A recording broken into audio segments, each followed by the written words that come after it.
Yeah, I think that's right, Stuart. There are a few straws in the wind. First of all, there was what we just heard there from President Herzog, suggesting that Israel is ready for a humanitarian pause in return for the exchange of hostages. At the same time as that, in Warsaw, talks were underway between the head of Mossad, the head of the CIA, and the Qatari Prime Minister.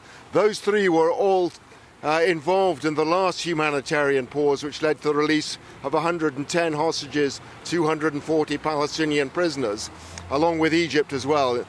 So there is hope that perhaps we're moving in that direction. Although at the end of those talks in Warsaw, they said that although things were positive, that they were still looking at a number of options, that they weren't there yet. In addition to that, Ismail Haniyeh, the head of the political wing of Gaza, is going to Egypt today for talks with Egyptian intelligence about the possibility of some sort of new step, new pause perhaps in the fighting.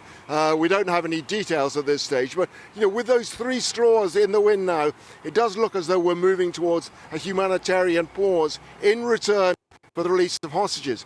That said, however, up until now, Hamas has been saying there can be no release of hostages until Israel agrees to a full-on ceasefire. Israel has made clear it's not prepared to do that.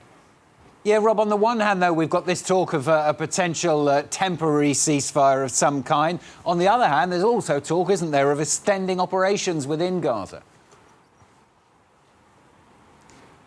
That's right.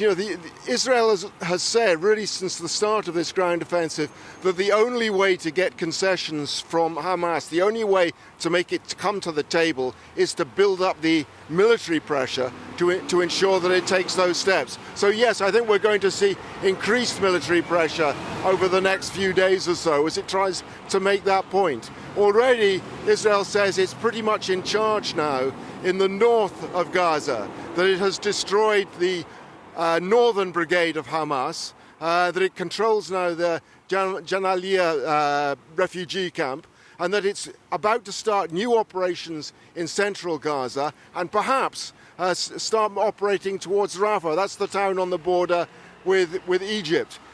That'll cause panic again among refugees, internally displaced people who've moved down from the north into the south, massively overcrowded. They'll be forced to move again if that happens. There will be all kinds of humanitarian results as a consequence of that. The International Red Cross, the WHO, the United Nations have all been talking about catastrophe. Things are only going to get worse if the military operation, already in full swing in Khan Yunis in the south, extends to other areas as well.